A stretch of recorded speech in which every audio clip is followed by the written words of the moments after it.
కర్మ కర్మఫలాన్ని గురించి శ్రీకృష్ణుడు ధృతరాష్ట్రునితో చెప్పిన మాటలు. కురుక్షేత్ర యుద్ధం ముగిసిపోయింది.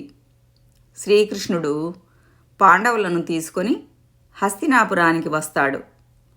తన 100 మంది పుత్రులను పోగొట్టుకున్న ధృతరాష్ట్రుడు శోకంలో మునిగిపోయి ఉంటాడు.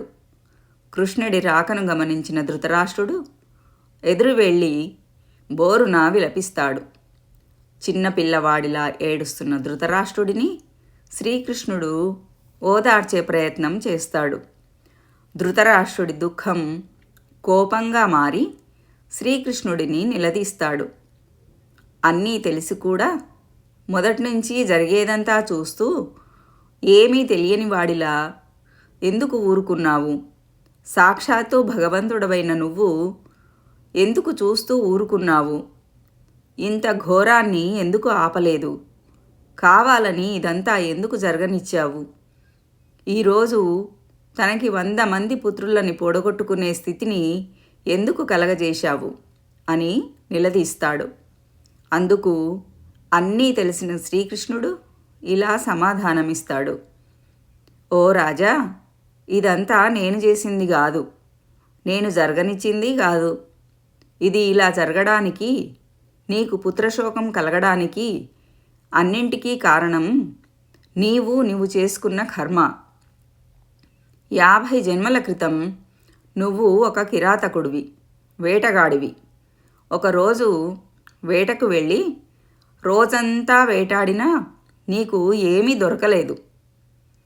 అటువంటి పరిస్థితిలో ఒక అశోక వృక్షం మీద 2 గువ్వల జంట వాటి గూటిలో గుడ్లతో నివసిస్తున్నాయి. వాటిని నీవు చంపబోతే ఆ 2 పక్షులు నీ బాణాన్ని తప్పించుకొని ఎగిరిపోయాయి. అప్పటికే సహనము నశించిన వాడివై కోపంతో ఆ గూటిలో ఉన్న 100 గుడ్లను ఆ 2 పక్షులు చూస్తుండగా విచ్ఛిన్నం చేశావు.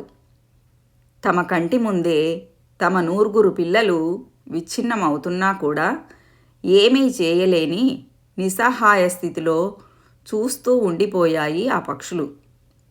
ఆ పక్షుల గర్భశోకం దుష్కర్మగా నిన్ను వదలక వెంటాడి ఈ జన్మలో నిన్ను ఆ పాపము నుండి విముక్తుడిని చేసి కర్మబంధము నుండి విడిపించింది. నువ్వు ఎన్ని జన్మలెత్తినా కానీ, ఎక్కడ ఉన్నా కానీ, ఎవరు నిన్ను ఉపేక్షించినా, ఎవరు నిన్ను శిక్షించలేకపోయినా నీ కర్మ నిన్ను తప్పక వెంటాడుతుంది.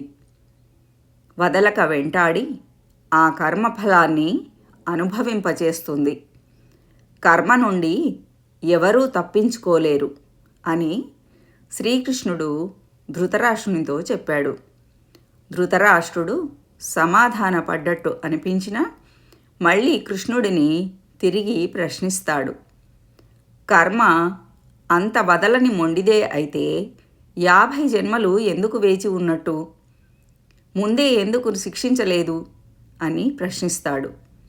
అందుకు శ్రీకృష్ణుడు చిరునవ్వు నవ్వి, ఓ రాజా, 100 మంది పుత్రులను ఒకే జన్మలో పొందాలంటే ఎంతో పుణ్యం చేసుకోవాలి, ఎన్నో సత్కర్మలు ఆచరించాలి. ఈ 50 జన్మలు నువ్వు ఈ 100 మంది పుత్రులను పొందడానికి కావలసిన పుణ్యాన్ని సంపాదించుకున్నావు. 100 మంది పుత్రులను పొందేంత పుణ్యం నీకు లభించాక నీ కర్మ తన పని తాను చేయడం మొదలుపెట్టింది అని చెబుతాడు.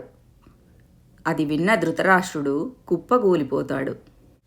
మనం జన్మలుగా సంపాదించుకున్న పుణ్యఫలాలన్నీ ఒక్క చెడ్డ పని చేస్తే తుడిచిపెట్టుకుపోతాయి అని శ్రీకృష్ణుడు చెప్పినాడు. ఓం నమో భగవతే వాసుదేవాయ.